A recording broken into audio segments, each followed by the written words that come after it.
Kuya. Ha? Ay. Ano nangyari kay Marlene? Ano ba nangyari sa'yo dyan? Ano masakit mo? Kuya. Yung ulo mo? Sabi ko mga idol eh. Iba yung kutupo kay Marlene. Tara, pasok tayo. Masakit y- Ang masakit Marlene, yung ulo mo? Ang ulo niya. Wala ka bang narinig kaiba? Mga idol, magandang hapon po sa ating lahat. Kamusta po kayo? Sana mga idol, nasa mabuting kalagayan po kayong lahat mga idol. No? So ngayon po mga idol, gaya po ng sinabi ko sa inyo, na tutupor pa rin natin yung request po ni Marlene na makabalik dito sa kubo niya. So andito po kami ngayon. Kasama ko si Marlene, andun po sa likod. Si Marlene mga idol, nag-ikot siya para iwan ko lang kung bakit siya gusto na bumalik dito. So mga idol, ang yung ano namin dito parang meron nang bagong nakatira dito kasi may mga maraming manok sa loob, may mga gamit, no? So ngayon makikita ninyo ito yung gusto ni Marlene matupad na makapunta siya dito. So mga idol, please paki-share po sa video na to. And huwag niyo kalimutan mag-subscribe po sa munting channel natin, and please nasipads po tayo kung pwede lang po sana sa inyo mga idol. So huwag natin tatagalin to mga idol, ikutin na natin to. Alamin natin kung bakit siya gusto na pumunta dito. Tara, let's go.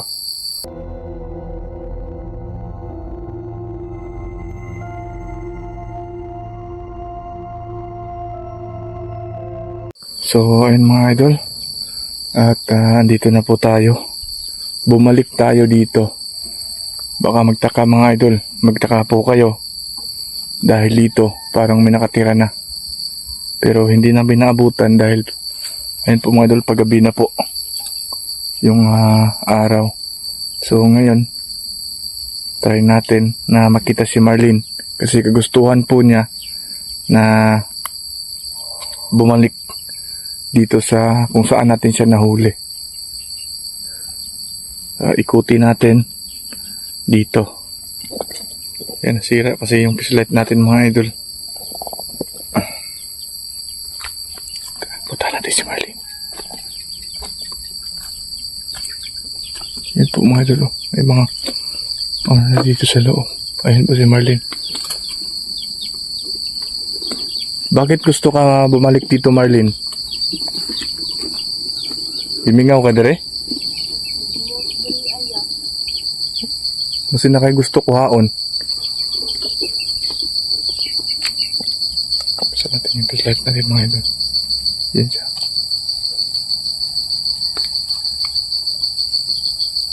At baka magtaka po kayo mga idol, wala po si Crison ngayon, iniwan po namin doon sa baryo. Dahil parang mga idol, hindi pa ako sigurado sa kanya. At sabi nga ni Marlene na parang hindi pa siya masyadong normal at hindi pa sila nakauwi. So kami na lang muna ni Marlene dahil normal naman po si Marlene mga idol. Handa naman tayo at kung ano natin dito. Marlene, mayroon ka bang naalala dito? Naaya. Saan din kita nahuli dati? Pero Marlene, hindi ka ba nagtaka na tingnan mo sa loob, meron ng mga ng mais siguro may nakatira na, no? Dahil ayan po mga idol, may mga ng mais. Yan po. Sigurado buti na mga idol na hindi natin naabutan yung tao dito. Yan. So balik tayo dito Marlene, no? Kasi parang may nakatira na dito para makausap natin. Tama ba yung kumain tol na balikan natin dito?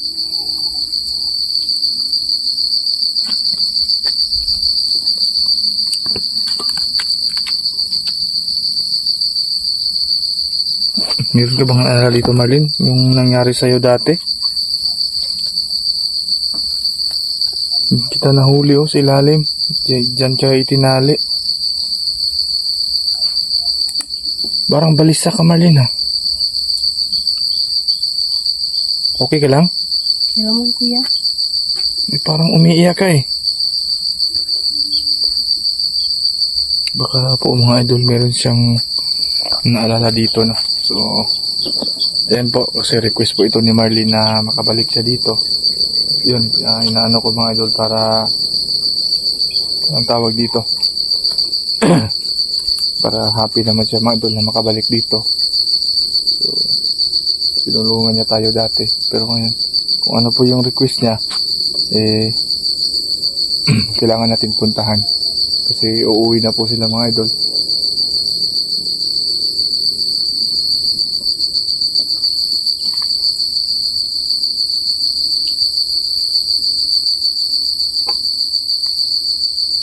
Parang may naamoy tayo malangsa dito.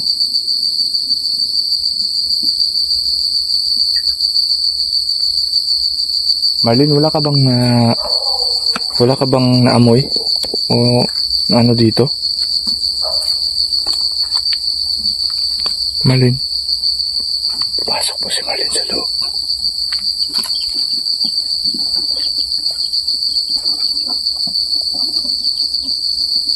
So, dito na tayo sa labas mga idol dahil magmasid muna tayo kay Marlene. So, sa mga bago kong mga ano dyan, mga new subscriber natin. So, kung gusto nyo makita yung ano ni Marlene sa previous natin, tingnan nyo mga idol kung paano ko nahuli si Marlene dati. Pasok sa loob. Tara, pasok tayo.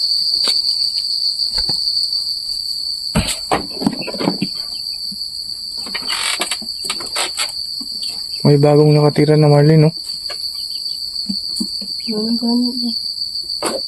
Sino kaya Marlene? Ba't wala dito?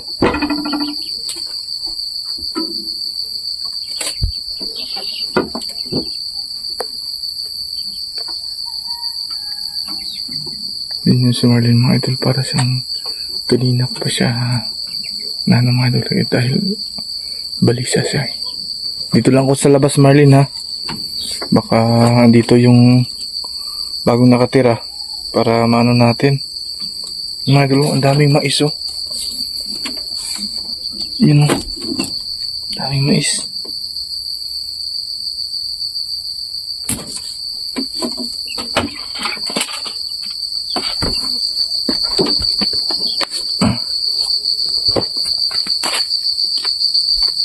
Masaya naman tayo mga idol kay Marlene. Parang iba yung kilos niya kanina pa. Eh, paggabi na po mga idol. Bakit kaya wala yung tao dito? And mag-alas 6 pa lang ng gabi mga idol. Grabe yung encounter natin noon dito mga idol. No? Kung hindi lang dahil kay Marlene, hindi na ako babalik dito. Babalik man ako dito pero ako lang mag-isa. Nakatakot kasi dito. Lalo na may kasama natin si Marlene. Oh Marlene, ano nangyari sa'yo dyan? Hindi mo umuyak. Ha? Aday. Ano nangyari kay Marlene? Ano ba nangyari sa'yo dyan? Ano masakit mo? Umuyak. Yung ulo mo? Sabi ko mga tuloy. Iba yung kutubo kay Marlene. Tara, pasok tayo. Masakit y- ang masakit Marlene, yung ulo mo? Yung ulo niya. Wala ka bang narinig na kakaiba?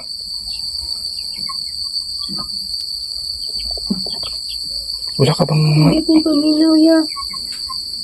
Yan yung sinabi ko sa iyo na hindi na lang tayo pupunta dito dahil iba yung kutubo pagkakasama kita dito. Yan po mga idol, tignan nyo si Marlene mga idol. At hindi ko, sana mga idol huwag kayong magalit sa akin dahil kagustuhan po ni Marlene to at tinupad ko lang. Ay. Ba yung naramdaman mo dito, Marlene? Lain ako kami na Drea, manguli na ta. Uuwi na lang po daw kami, mga idol. Sige lang, huwag kang mag-alala. Nandyan ba yung dipang depensa binigay ko sa'yo? Adri aya. Sige lang, huwag kang mag-alala. Hindi yan makaano sa ano mo. Ba yung kutob ko?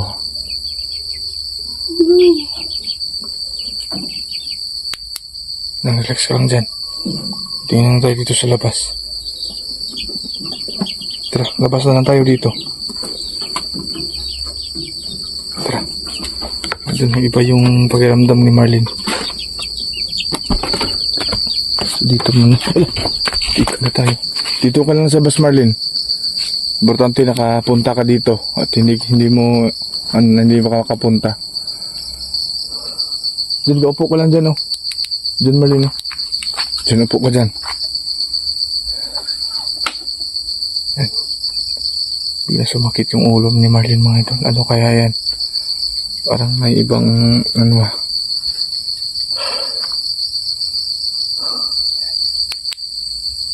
Dito. Diyan ka lang, Marlene, ha. Kanina meron tayong ibang kutob dito eh. Tamang hinala ko, mga idol. Na meron pang nakabaon na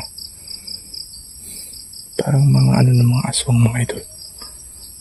Meron pa talaga dahil po si Marlene. Meron po si Marlene na pandepensa na binigay ko. Pero ayan, sumama yung ulo niya. Yun yung ano ko sa kanya kanina, mga idol, na pag meron pa talagang nakabaon na mga ano sa mananangalo aswang dito, eh, sasakit po yung katawan ni Marlene dahil hindi nila mapasukan yung katawan ni Marlene dahil may dala siyang depensa. So kami, mga idol, hindi na sure kami magtatagal, baka bukas mabalikan tayo dito para makausap natin yung bagong may-ari. So umaga natin puntahan para nakita talaga natin ang klaro. So hindi muna ako magtatagal dito, mga idol, sabi ni Marlene, dahil ako ngayon medyo masama yung pakiramdam natin, no? So sana walang masamang mangyari kay Marlene, pero kagustuhan niya, mga idol.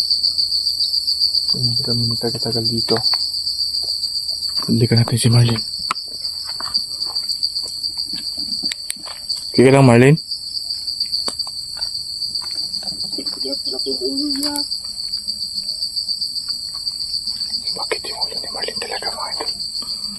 Dahil yan sa ano, Marlene? Dahil yan sa nilagay ko sa'yo na pangdepensa sa katawan para hindi ka mapasukan nila. Alam ko, Marlene, meron pang mga nakabaon ditong mga langis. Ito, mga idol. Kasi may dala si Marlene na panangga ng mga kasamahan niya dati. Ayan, parang yung langis na ano sa katawan niya, parang anong tawag dito? Parang nagbangga yung ano nila, yung lakas nila. Kahit anong gagawin nila sa'yo, Marlene, hindi ka malapitan nila dahil malakas yung dala mo. Iikot na. Diyan ka lang, Marlene, ha? Iikot mo na ako dito.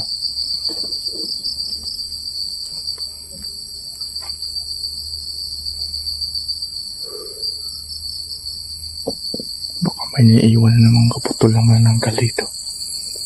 Kasi may naamoy ako malangsa.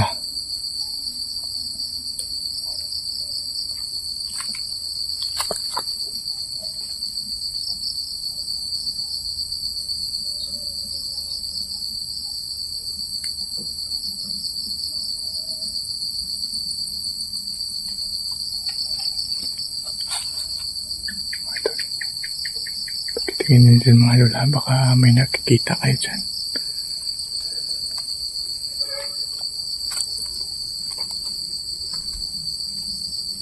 Narinig pa rin natin yung boses ng bus, mga idol, dun sa kahit malayo na tayo. Kailang baka, Marlene? Ha? Di nasuta magdugay, Dre? Hindi na guro tayo.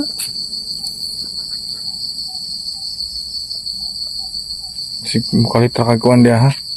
mag-ingon jud sa ko kabalo ko na mga aswang kahit normal ka na pero sinusundan pa rin tayo nila para makuha ka nila. Puti si Crison, din natin dinala dito yung kapatid mo. Paano na kung sumama siya dito? Delikado. Dalawa ko kayong babantayan. So mga idol, hindi na siguro kami magtatagal. Uwi na lang kami. Ayan. Parang may tao sa baba. May aso kasi. Kira ka?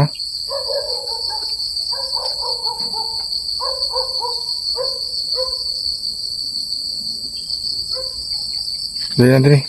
Iwas na dali. Ito magdugay dali. Muli na ta. Uwi muna kami mga idol ha. Sana safety po kami sa pag-uwi namin. Yan. Kaya muna Marlene ha. Papaalam muna ko sa mga mahal nating manonood. So mga idol. Yan. Salamat sa inyo no. Salamat ulit sa inyo. Hindi nyo pag-skip ng ads. Sana ito. May-share nyo po at nakita ng iba yung video natin. Please mga idol, hindi kalimutan subscribe po sa my channel, Gerald Gus Adventure. At pakihit ang notification bell button mga idol para lagi kayong updated. No? So mga idol, hindi na kami magtatagal.